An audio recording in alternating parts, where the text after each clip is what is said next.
And welcome back to Charging Stack, where we talk with the people building the future of mobility.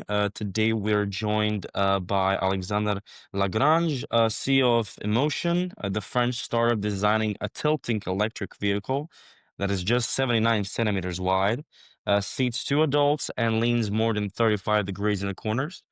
The vehicle combines the agility of a motorbike with the protection of a car, complete with seat belts, elytra doors, and a rigid safety cell. All built in Europe with more than 80% of its value created in France. Alexander, it's great to have you here with us today. Thank you, Marine. Hello, everybody. Well, hello, hello. What's the first thing, talking about the origin of vision, what's the first thing that kind of convinced you that the cities needed something more narrow, something smaller, something more practical, let's say, in that aspect? Actually, it was my own experience as an accidented speed bike commuter in Paris. Back in 2015, I decided to shift from car to speed pedelec commute on everyday basis. And I did that because I wanted both to reduce my CO2 footprint and save time by avoiding traffic jam. At that time, I was losing about 200 hours every year in traffic jam. So very huge loss for me. So I started basically commuting with a speed bike. It's a 45 kilometers um, pedelec. Mm-hmm. So during the winter this year, I had two accidents due to mostly to bad weather conditions. And at this point, I realized that the solution on the market always force you to give up on something. It's either you have good safety but you lose time in the traffic, sorry, because you are in the car or microcar, or you get a good agility, um, but you doesn't have any good protection if you use a two-wheeler like it's motorbike or a bike. Um, and at this point, I had the conviction that we need both of these functionalities, and that I had the conviction that it's possible to create some vehicle, which can assemble agility and safety in one object. Mm-hmm. Yeah, this is definitely what we're talking about when we talk about emotions products. Definitely combining the best of the both worlds, combining a feeling of a motorcycle, safety of a car, but also something that can be used as practical as even a bicycle on a daily commute, which is amazing. We're gonna dive deep into it later. Um, you said emotion is an answer to congestion, to parking, to urban safety. What let's say the gap that you see that nobody else was addressing at that time, let's say in France, in that part Yeah, of Europe. yeah. Actually, the industry is kind of trying to address that gap, but from the car size, they try to do some smaller cars, like kind of microcars, Mm-hmm. uh, and from the scooter two-wheeler side world, they try to put some more safety, but like going from two to three-wheeler. But both of these approaches don't go far enough. Mm-hmm. Because microcars, on one hand, are just kind of downsized cars, but you still get the same agility issue. You will never drive between lanes on a crowded motorway using, for example, a microcar like Twizy or any other equivalent microcar. Still too wide. Um, on the other side, the three-wheeled scooters, that can be seen like an evolution of two-wheelers, are slightly better in handling. That's true, but that they still don't protect you in case of an accident. You don't have any body around, cabin, any safety belt. So uh, the gap to fill to us was really to be able to reach this goal, to have both the true agility of a two-wheeler and an excellent passive safety like a small car. Uh, this for now in the industry is not addressed. Yeah, I mean, I encourage all the listeners, if they show to check out the website, and we're gonna link everything and put the content here. I mean, it's amazing how the vehicle looks, how it's tilting, how it's so agile. Uh, So then, potentially asking, how has building a mobility startup, let's say in France, in your case, and Europe in general, shaped your approach compared to with, let's say, markets in Silicon Valley in the US? Yeah. Yeah, I would say that building a hardware startup in Europe and in France is quite a different path than in the US, for example. Unlike in the US, French and European ecosystem isn't really comfortable with investing in big seed tickets in hardware startups during fundraising. Um, of course, and moreover, automotive industry, as we are kind of part of, is known to be very intensive in capex. Needs a lot of investment. You need expensive tooling. You need a lot of engineering power to get things on the road. Um, add that add to that cars are also some of the most regulated objects in the world.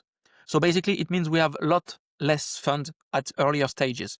Um, so we need to be imaginative, how to find the most clever and leaner way to get our MVP, our minimum viable product on the market. Um, and when you start actually to sell, having proofs on market traction and homologations is passed and everything is on the track, it becomes a different story.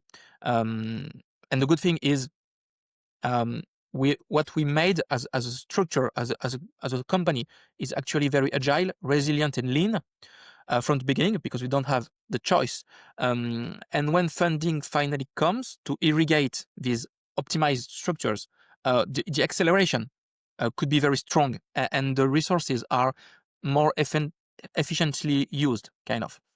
So Mm-hmm. yes, this is kind of different path. Mm-hmm. We're definitely seeing you're succeeding right now. Everything's looking good so far.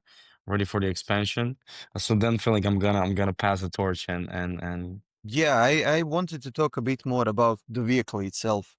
So it looks interesting. It looks like nothing we've seen so far. I mean, maybe a few startups would do something similar. So I'd like to ask for someone seeing it for the first time, how would you describe this vehicle in a sentence or two? How what's the one sentence pitch? Yes, this is a good point. It's not so easy because people always have in mind either cars or motorbikes. So hmm of course you don't have the word to define what's in the middle. I would simply say that Emotion is a car that handles like a motorbike.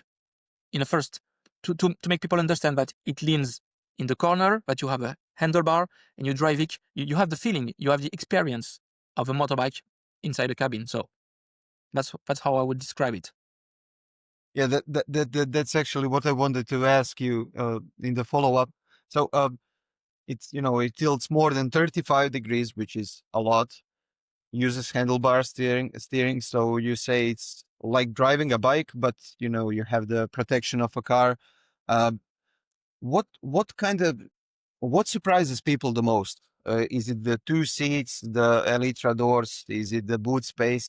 When someone sees the vehicle for the first time, what's kind of the wow factor? Yeah, I would say if you see it for the first time standing still in the street, the first experience people have is the special door we created with two movements. It's patented, it's elytra doors. But first you have this movement with the door going a little bit outside of the car, and then starting to have this circular movement. So yes, this kind of doors does make their effect on people. I would say on the first site. It sure did on us. I mean, when we saw the emotion for the first time, I mean, Marin sent me the link to the website, and I just said, "Man, this is so cool. I want to drive this." When we usually discuss this in the office, we see a ton of startups doing three-wheelers and such. So, uh, most of them are really cool, but regarding emotion, we just said, okay, we don't want to drive this for fun. We want to drive this every day. Drive our commute with emotion, and it's really something unique. We really love it here. Really love it. yeah, especially in Croatia, in our cities, I think it would be Yeah, perfect. I think it's definitely made for absolutely, our tiny absolutely. roads. Yeah, thank you, guys. um, I mean, it should. I mean, we think that to lead the change, any of us presenting new kind of innovations, we really need to have this kind of emotional aspect on the products, mhm. because we need people to want at least be curious, interested in the objects, because if not, it's very, very more difficult to lead the change. So emotional part is really important, and that's also why we chose this name, and this design. So yes, that's one of the big parts of the strategy. Of course, yeah, I totally agree. Speaking of specs, speaking of numbers, we had a CEO of Trinova, a California-based startup. They're building a three-wheeler with a kind of similar-ish goal. Um, they're in a way earlier stages, of course, but their CEO was talking to us about how, they're also in a similar width zone around he was saying under 800 millimeters, because the police motorbikes in the US are more than 800, right, Philip? So then their CEO was telling us, then they are abiding the law and they can actually do, inline crossing the lines on the highway. So when we're talking about emotion, we're talking about width 79 centimeters, length 235 centimeters, height 171, and the empty weight around 250 kilograms, right? What do those numbers mean regarding in comparison to the similar things? Similar, of course. Let's say motorbikes, motorcycles, microcars. How would you put that for someone who is not potentially familiar with the numbers of the other categories? The important thing, I think, is to look at the functionalities. In this space, you can fit 2 adults, okay, comfortably seated in line, but you still can park on motorcycle parking space, okay? Mm-hmm. So because seen from the top, it actually has the size of a three-wheeled big scooter, kind of. So it's really in the shape of this kind of object. And most important for the emotion and other kind of vehicle like that, you can ride between lanes. Of course, depending on the regulation you in your country, or you're in the country you're riding. In France, for example, it's authorized. In France, for example, your vehicle need to be less than 1 meter wide. It's the law. If it's in the 2 or 3-wheeler category and less than 1 meter wide, it's okay. You can drive between lanes on highway on very specific conditions, but still it's authorized. So with an 80 centimeters wide vehicle, you definitely can split lanes. So yes, so I would say this is the biggest functionality for the kind of vehicle, to bring the freedom of a motorbike. So being able to ride through traffic, still being safe. So yes, it's I would say definitely the biggest functionality that we can see through this dimensions you cited. Absolutely. I mean, that's so much time potentially saved being stopped in the traffic jams, just bringing totally different dimension to a daily commuter or someone who is living in the suburbs, let's say suburbs of Paris, and going to the work in the center of Paris or the bigger European cities, wherever in the world. Speaking of the batteries, so it is a EV. We have 2 battery options, right? Swappable or fixed. Yes. 70 kilometers of range and fixed of 200 kilometers of range. Can you break it down a bit for us? Which is which and who is it for? Yeah, that's correct. When we studied the market and the use cases of people, we found 2 different kind of families of functionalities. First, if you live in a city, so maybe in Paris, maybe in big city, you may have a few kilometers to ride, but you may not have any personal charging plug. Maybe not have a garage or dedicated parking space. So you would need a smaller battery, because you don't have too many kilometers to ride on everyday basis, but you need to charge more easily your battery pack. So that's why we have a swappable small range, but still possible to hold it. It's about a little bit more than 10 kilograms, and you can charge it at the office or at home. Okay, this is the main functionality we are looking for. On the other hand, some commuters, live kind of outside of the cities, and they have a longer distance to cross to go, every day, to commute every day. So they're most likely to have this parking space, this garage, to plug in the car when you get back to home in the evening. But they will need more more range, of course. So that's why we let people choose either the option is the best for them: small swappable battery or bigger battery, but not swappable anymore, but with a nice range. Yeah, really interesting approach. Really, really interesting. It sounds really like you definitely separate the two buyer personas. You can do definitely targeting something that's gonna convert. Uh, Speaking of top speed, so 115 kilometers per hour. Um, Definitely suitable for cities, for highways as well. It does require a standard B license, right? How Exact. does that That's correct. work? It is separated country to country when we're talking European Union, but how does it currently work in France? Yeah, it could be different. You're right, in different, so according to countries. In France, you have about 48 million people having the car license, Hmm. but only 2 million people have the motorbike license. So that's why it was very important for us to be able to drive only with a car license. And the law asks that we have a 7 hours training for people who have the car license but no motorbike license. So it's not another license. It's just a 7 hour training. So we prepared this training. It's like a package in an offer it comes with the vehicle, and it's done by professional people, who teach how to drive cars and motorbikes.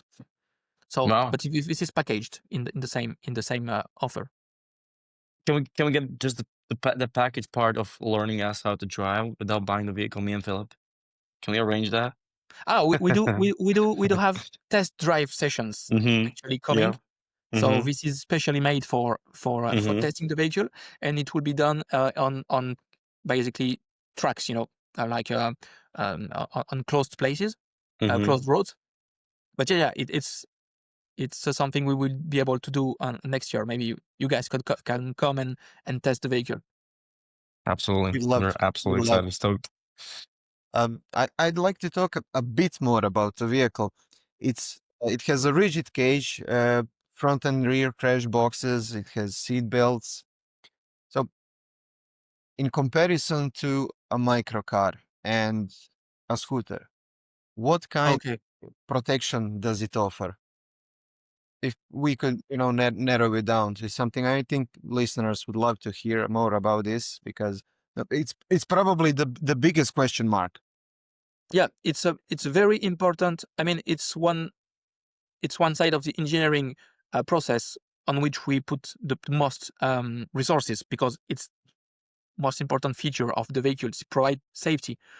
So we really don't compare to scooters, because I mean, scooters doesn't have any um, passive safety. Kind of, you basically are the body of the vehicle. Okay, Yeah. Yeah. so it's not a thing. Microcars are kind of different, but still they don't have too many.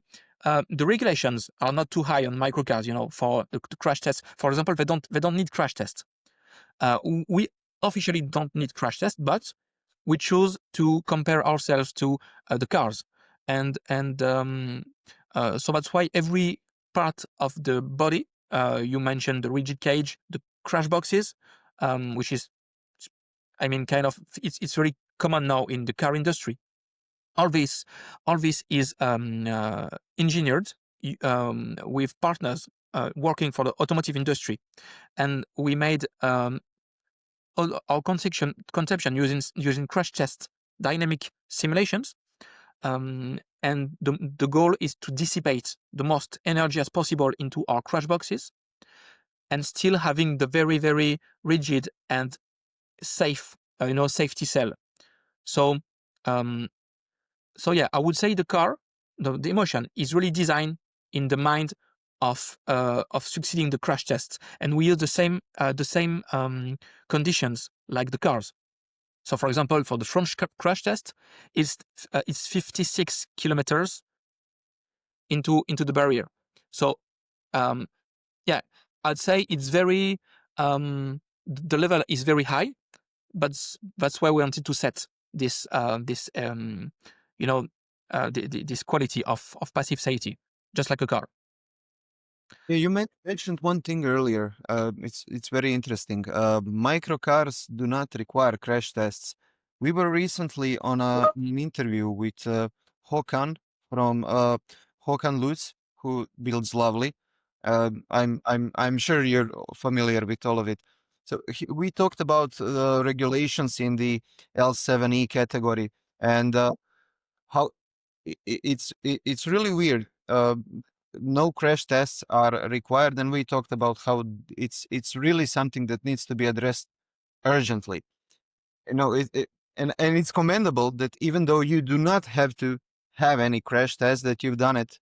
And I think this is a good signal for regulators. We really need to do this. Yeah, I mean, for now, I would say the market of L7 it's still very very small. So, but it's also part of why regulation haven't been maybe too haven't been looking too deep into this. I mean, it makes also sense in a way that the smaller the speed, the smaller the weight. I mean, you don't need a tank around a bicycle, so, of course, cars are heavy objects, very dangerous also for other people on the road. I mean, new cars, SUVs, can reach like 2 tons, 2.5 tons. So, of course, what you will expect from an object riding at, I don't know, 130 kilometers an hour, 2 tons, of course, it's not the same level of safety that you may ask, for these different kind of riding objects. But still, we do think that if we want microcars and emotion to succeed and to be a successful part of the tomorrow's transportation mix, we really need to be to go as far as possible into these matters like safety.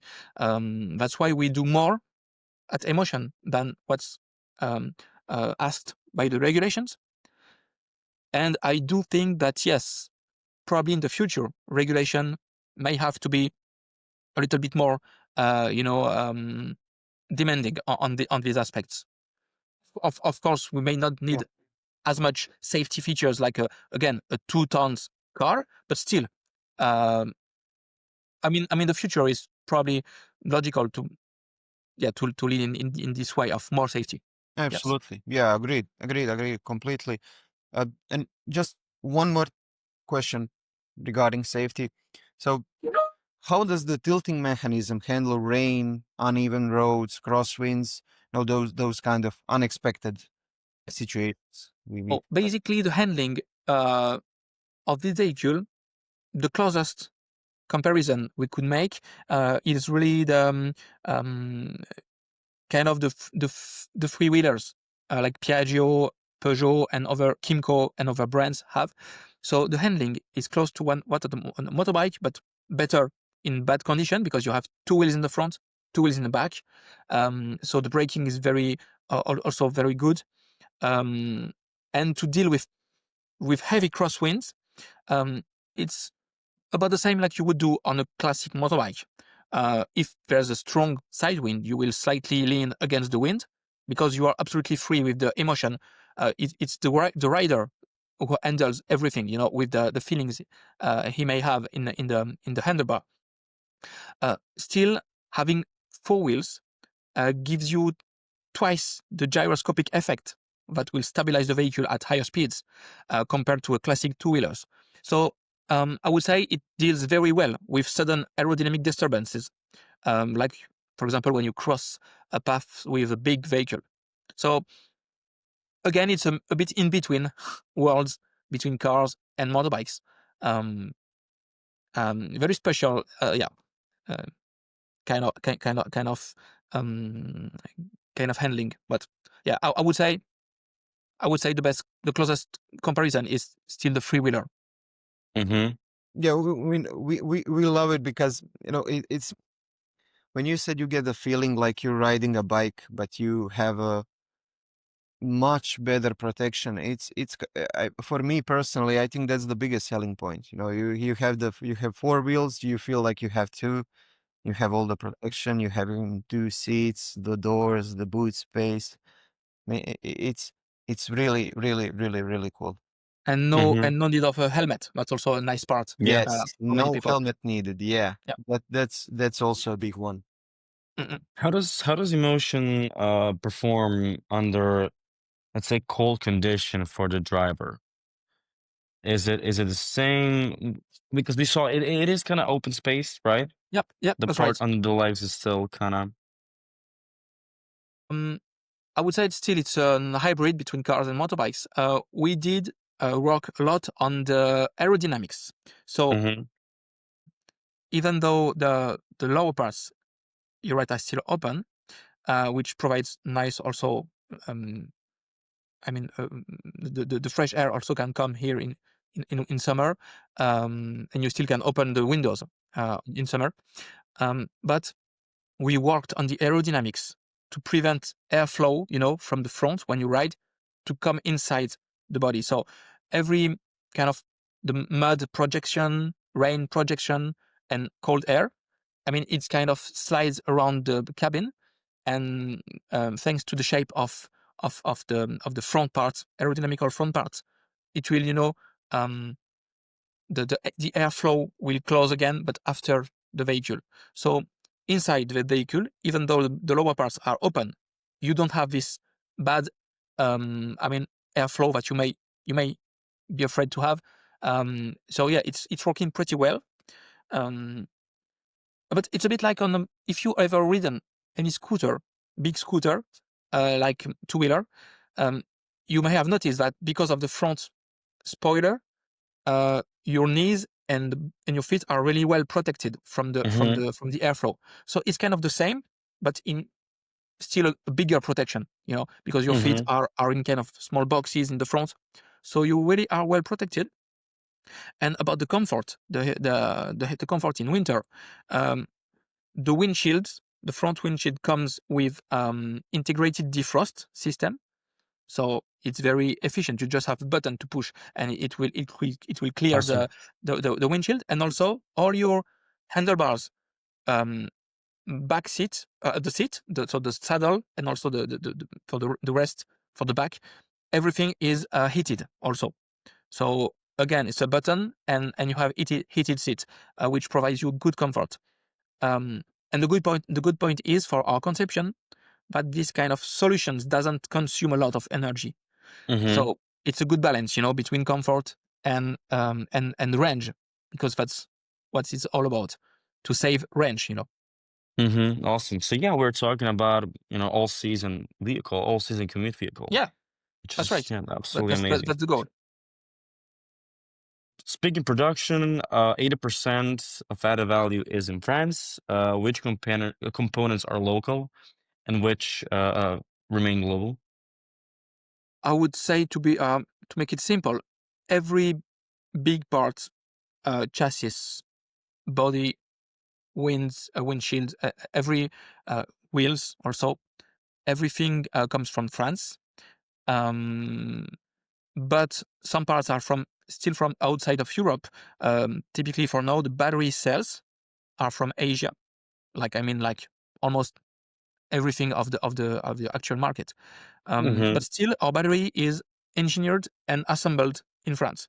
Mm-hmm. Um, so we do have some small parts like cells and like lights and some commands for the vehicle, which come from outside Europe. But all the rest comes from Europe and mostly from France. Awesome. That's really great to hear. Congrats on keeping it that way. We'd love to hear it. Uh, your after sales plans we read includes authorized garages and repaired sub-assemblies. How will that work for the future owners? So as I said, because one of the good parts of being local when you build is that all your strategic suppliers are close to our factory. So firstly, you don't have to wait for getting the parts you need when you need it. makes it easier for us to provide the fastest service possible. And at the at the beginning, we will we will the goal the plan is to service directly at the customer's place. So that's the best solution we found, to find the balance between setting up a full network of garages, which is hugely time consuming and not the best solution for the user.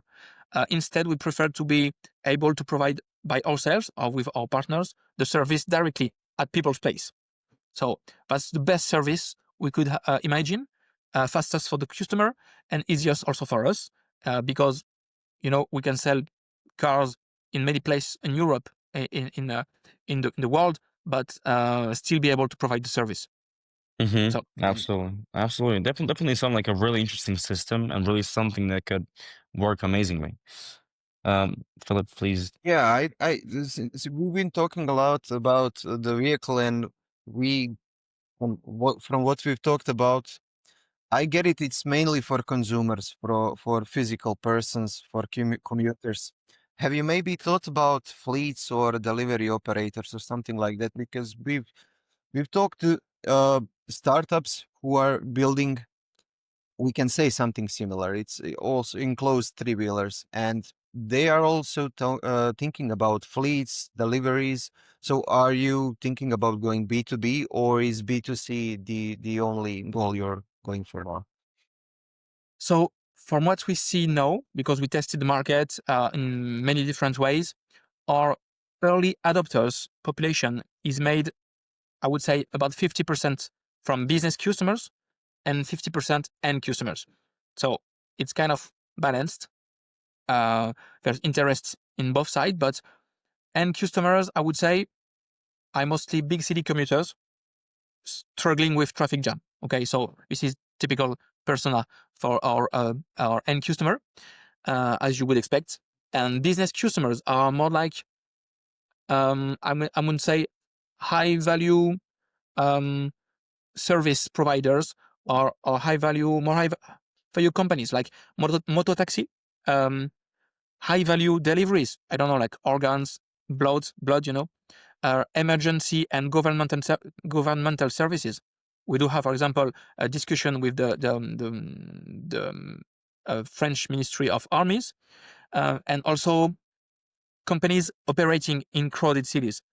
But for the emotion, because we talked about the weight, but we didn't talk about the power. Power of this vehicle is like 30 kilowatts, so it's 45 horsepower.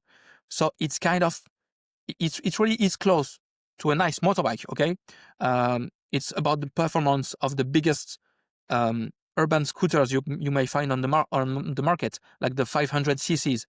So it's definitely a vehicle that it's too powerful, with higher performance, and you may not want it to have it in free floating, like you would say, like for example, if you have microcars, waiting in the street, you just have to grab the code to enter it and go. This is kind of the vehicles that will really need some training. So no, I would not say the fleets are a good target for us. But yeah, it may be interesting in the for the fleet, where you can train the people, and it's a small population of people, and then it will be interesting, I think. But not for the the free floating scheme like we may have in mind. That sounds cool, like the fleet floating thing. It's I mean, personally, I think it's huge. It's a huge potential for emotion. I mean, from where I understood the entire product, it's for end customers and businesses who will lease or rent to end customers. So yeah, we get it. We get it's really cool. But now when you've mentioned fleet floating, so actually we kind of got to meet the guy who invented the concept of fleet floating. I think you may be knowing he is from France also, Georges Gallet. Uh, he- Very cool guy. Uh, and just to ask, are you already in talks with some cities or for pilot programs or some early deployments? I mean, you did say you were talking with the French Ministry of Armies, but are you maybe discussing with this with some cities, with some governmental services already? Yeah, we do have have several cities and local communities in France we are discussing with. We mostly chose them around us in our region, so we can follow also from very close the experimentation, and also, as I mentioned before, train people, because this is a very powerful vehicle in this way in the motor in the small microcars world. So we really need to train people and be it's part of the deal, basically. So yes, we do. So nothing without training before you drive. Even though you have a a license, you need to go and train. I mean, Yeah, I think maybe it's really any motorbike rider could really, technically use this, but we still like, just to welcome people on board and explain to them every different aspect you may find in comparison to bikes also, because the handling is the same, but they have more functionalities like motorbikes, like, locking the tilting system when you are very at low speed. This is a specific functionality you don't find on any motorbike. So that's why we like to welcome people on board, and it's part of the experience. So they get a little bit of training on the emotion before taking the road. yeah, it does sound like a premium experience. You know, you want to buy a vehicle and the company says, okay, we'll do 7 hours of training with you. Even you have a B license, but did you ever ride a bike? No, come here, take a training. It's really cool. It's the first time I've seen a company do it. Yeah, for at least for the seed to start with our I think it's a good thing to follow very close our customers, and this is also part of uh, for us, one of the way of success is to grow fast, but still we want to grow, not too fast. I mean, we need to take the time to do the things right. Make a good vehicle, a good product is one thing, but also the human part of it. I mean, on the road there's a vehicle, but also a rider inside, and the handling, the way they would use the vehicle, it's also part of what make it successful at the end. So yeah, we really do have this both side, good product, but also the experience is a lot more than just a product. Mm-hmm. Yes, so Philip mentioned a word premium. So which brings me to the cost. How does emotion's total cost of ownership compare to a small car or a moped or something we can Mhm. compare it to? Um, we Our plan is to really replace on an everyday basis the second car, a small city car. So the average figures gives us about, in France, about 5 to 6K euro per year when you calculate the total cost of ownership of a basic car. So on our model, Emotion will be rented, is the target price we have for now, between 200 and 250 euro a month, depending on services like insurance and other things the users may need. So it's about half the price of half the TCO, total cost of ownership, in comparison to a basic car. So that's important for us because we want, at the same time, we want our product and our offer to bring something more to people, like save time on everyday basis. So this has basically this, for some people this has no price, But on the same on the same time, we want also to be interesting and cheaper if possible than the basic car they may use for now. So our goal is to win on both sides. So yeah, that's the idea. Mm-hmm. Divide Is by that two. mm-hmm. What's the current price for the model? The Is there current a price. yeah, the current price? Is there a defined price currently? Yeah, I mean, we will sell it.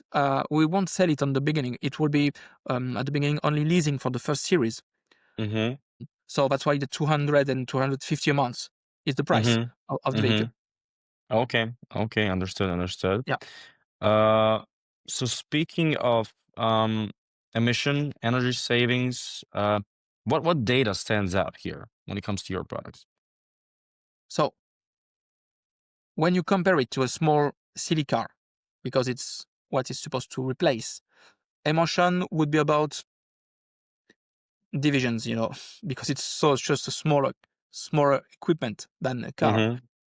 You basically divide by 6 the quantity of material you need for construction, because 250 kilograms, it's Mm-hmm. all about it's like a motorbike. So the battery, for example, the biggest battery that we do propose is less than 40 kilograms. So it's really like a small piece for electric car. Electric car usually have like 250, 300, 400 kilograms, maybe more on biggest SUVs of battery. So divide by 6 the quantity of material, divide by 2 the energy consumption during use, so in comparison to a small electric car, and you may divide by 6 the CO2 footprint during all the life cycle. I mean, starting from production, life, useful life, and at the end, recycling. So divide by 6. So these are the estimation we did with the French environmental agency. So it really is a game changer when you can switch from cars to small electric vehicles. I mean, it's the kind of figures you may also find in small microcars. So the deal is to divide, the size, divide the weight, and there Mm-hmm. you start to save a lot. Mm-hmm. Mm-hmm. So everything revolves around the number of weight. Interesting. So Yes. yes. Also, energy consumption. Yeah. Yeah, so the math isn't that hard to have like a broad vision of how much energy you're actually saving. Really interesting. Yeah. Uh, Made it maybe this light. is more. Yeah. What does a city gain with a vehicle like emotion? Yeah. So we talked about the environmental, footprint. We talk about a lot of CO2 material. So this is really a thing. But specifically in cities do have other problems to solve, than only CO2 and material consumption.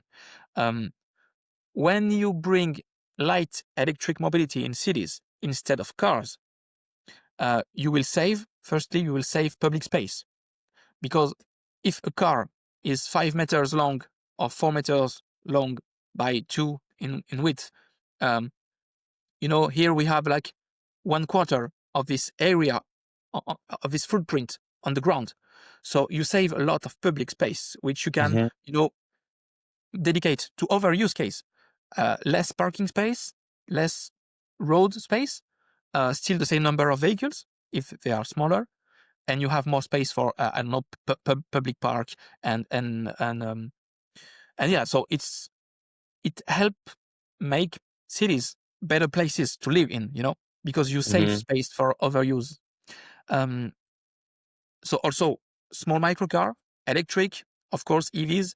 You help also the city by reducing the noise emitted, because no ICE motor. So it's a lot better also for the noise, and also you will have a lot less of particle emissions because Mm-hmm. you don't have any, of course, gas. Um, the braking, it's almost all on regenerative Mm-hmm. motors, so you won't use too much your brakes, mechanical brakes. So yeah, I would say space, noise, and also air quality. All of this can Mm-hmm. be improved by helping replace cars by small electric mobility. Mm-hmm. So we can definitely say to help cities breathe more easier in Yeah, a kind of. sense of breathe when it comes to space and also the air quality. So yeah, absolutely. Really interesting. Yeah, Amazing. it's And I would say all this is not special from emotion. I mean, when you start to have small, light electric vehicles, you will have nice improvement on these three aspects. Mm-hmm. So Absolutely. interesting is whenever we talk to founder of a three-wheeler or a two-wheeler company, uh, there's this one argument that I can really stand behind. Usually, when we see cars on the road, it's only one person inside.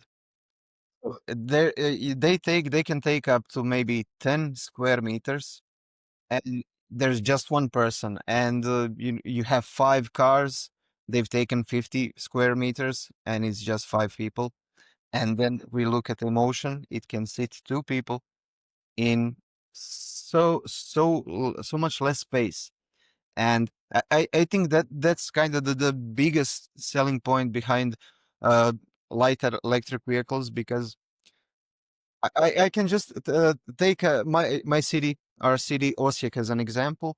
So it's a big city in Croatia, maybe a smaller city on a European scale, around 100,000 people. And in the last 7, 8 years, I think the number of cars doubled. And before we could walk the streets, I would get to see people's houses, the everything, the hedgings, the bushes, the parks. But now it's all just cars, and the number of people, the population hasn't increased that much, maybe a few percent, but the number of cars doubled. So I think that the space argument is probably the biggest one, especially for cities who are already crowded, like Paris. I mean, okay, the Paris is the city everyone takes it as a good example of a 15-minute city, a micro mobility focused city, but I, uh, I see this as the biggest argument in general, not just for emotion, but for the entire category, because space is so valuable. I mean, we cannot create more space. Yes, So, definitely. I, Especially in European cities are particularly concerned. Yeah. yes, yes, because compared to American cities, I always love to compare and European cities, because European cities are built for people, while American cities are built for cars, and it shows. It shows the roads are double. I mean, as double as wide. But let's put the US on the side and talk about the next steps for emotion. So, where are you now in your journey to production? Is it the certification, industrialization, first units? So, how's it standing currently? So now the vehicle that are riding. Okay, when you saw it on the videos, but these are prototypes. We finished these prototypes generation in 2024, so last year. Now we are still in the industrializing process, which almost all our resources are dedicated to now. So we are at full speed on this part. So the pre-orders are open, so people can reserve. It's refundable, of course, but people can reserve their emotion.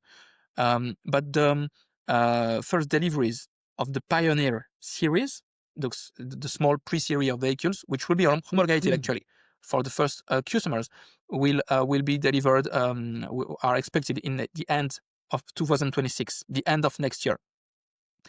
In 2027, this is the start of the bigger scale production. So yes, industrialization for now is the part, which means you get from the prototype, which is functional, but it's not a suitable product because it will be too expensive to build, to a real product which has the same functionalities, even slightly better, but it's very faster to build, and yeah, industrialized. So better quality, better volumes, better price. So this is all about what we're doing now, and So, during about 1 year. so first units are coming very soon. So it's maybe less than a year. Yeah. At Okay, the end wow. of next year, about 1 year from now.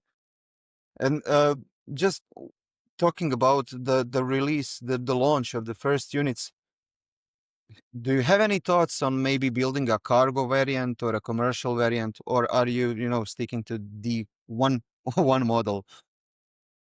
Oh, at the beginning there will be this first model. It's already quite versatile because it's a two-seater which can be transferred in a one-seater plus a nice trunk. So it's suitable for most end users and also many business cases. But yes, in the future, it's on the table to provide a cargo variant. Again, our vehicle could be useful for deliveries. So when it's high value deliveries, but still we think that most our value is to transport people, not only food or any other um, um, objects. Hmm. Are you guys expanding recruiting wise? Are you guys expanding your team, your s- uh, business spaces, your factory spaces? What's the current process? So um, at Emotion, I mean, our skills are really revolving around design, engineering, prototyping, and also industrializing. So we manage the whole process from the ID, the first sketch, to the product which put into production. But our strategy for this vehicle is not to build from scratch a factory. It's a lot of investment. It's a lot of time Mm-hmm. to recruit a lot of people. It doesn't make sense because there are plenty of factories around with the skills, the tools, the space, but only wants to have a new project to fill the capacity. So the strategy is more like, and now we are discussing with different of these potential partners to see who is gonna um, assemble for us this vehicle. But of course, we manage and we have to, uh, yeah, to have the lead of any aspects, technical aspects of the mounting, for example, the assembly line and everything. But it will not be at our place. Mm-hmm. Yeah, It totally is front. understand. Yeah, totally makes sense. Yeah, totally makes sense. Alex, this was great. We kind of, drained all our questions. We're gonna finish things up with the lightning round of questions, where we kind of ask you a simple question and you give us a fast, quick fire answer. And I'm gonna start with the first one. It's the most misunderstood thing about tilting EVs, in your opinion. I would say the question is always, is it a car or is it a motorbike? Okay. Mm-hmm. And my answer would be, it's both at the same time. So maybe we have to come up with a new word for this to explain this name, but it's both. It's not either. Yeah, it's not just a car, not just a motorbike. It's best of both worlds in the same object. Mm-hmm. Mm-hmm. Yes, Yeah. we said it before. It's a perfect mix. Yeah. Yeah. One regulation you would love to change tomorrow. Oh, um, to help shift the change, towards light electric mobility, I really think small European-made EVs must get the same government and official financial aids as big heavy cars, because it makes no sense that you can help 2 tons SUV, by providing some financial help to people buying it, to customers, and the small electric cars, which would be fully made in Europe and Mm-hmm. help reducing a lot our dependencies and help improve, European resilience. It makes no sense that this one don't get, the financial help. So I really do think that cars and microcars should be treated the same way, Mm-hmm. for it to be fair, on the market. Yeah, yeah, we totally agree. Totally agree.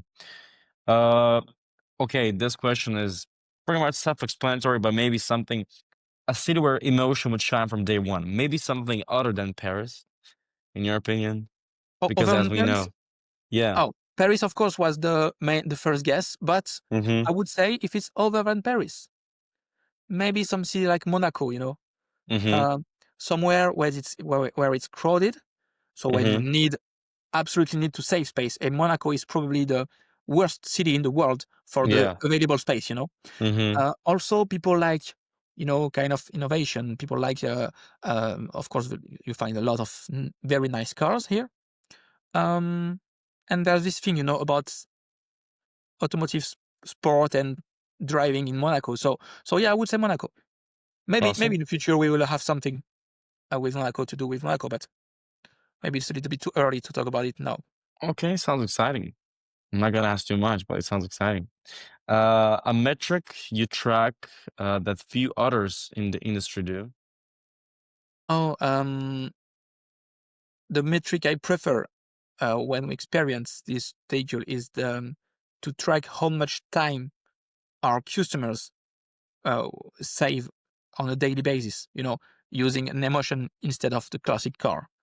Mm-hmm. When you adding up these figures at the end of the month, at the end of the year, and at the end of in the future, several years, I think it's I think in the future we will look back and say, wow, how did we do to how did we accept to lose all this time in our cars, the time of our lives, we could do so many things instead of just waiting and burning gas. So definitely the time saved. Mm-hmm. Awesome. Uh, well, this is we drain it all. Huge thanks once more to Alexandre Lagrange and the Emotion team for showing us how design, engineering, and local manufacturing can reinvent urban transport. It's an amazing product from its 79 centimeters width and tilting frame to its medium fast production model. Emotion proves mobility is about to focus as much as scale. We're watching closely. Wish you all the luck. It was an amazing podcast with him today. And yeah, Philip, if you have some final words Yeah, to I add. can't wait. I can't wait to test drive it. I mean, it's just since you said it, it's sitting here in my mind, and I'm like, we need to go there. We need to test drive it. We need to this. We need to, publish this on YouTube. We need to do. Yeah. Yeah, let's plan a nice test drive with charging stack. It could be, I think, nice project for next year. We Yep, would love to do it. absolutely. I think we need to do a Absolutely. friends tour because we've talked to so many French startups, and we're like, okay, we need to, create a route that we need to, Yeah. go Yeah, to. yeah. It could be a nice We journey through to yes, visit every startup project absolutely. in Europe. Yes, absolutely. Yep. Well, thank you once more, Alex, and to all our listeners. Thank you guys. We have so much more lined up, and stay tuned for more. Thank you so much, Alex. Bye bye. Thank you.